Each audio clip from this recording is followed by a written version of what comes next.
জয়গুরু।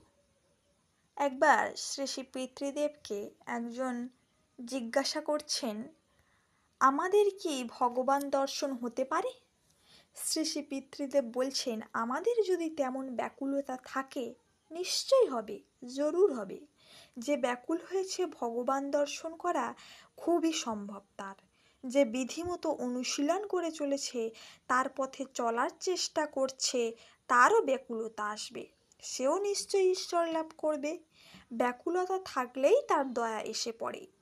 গোড়ার কথাই হচ্ছে ব্যাকুলতা। যে ভগবান দর্শন করে তার মাধ্যমে আবার বহু লোক দর্শন করে।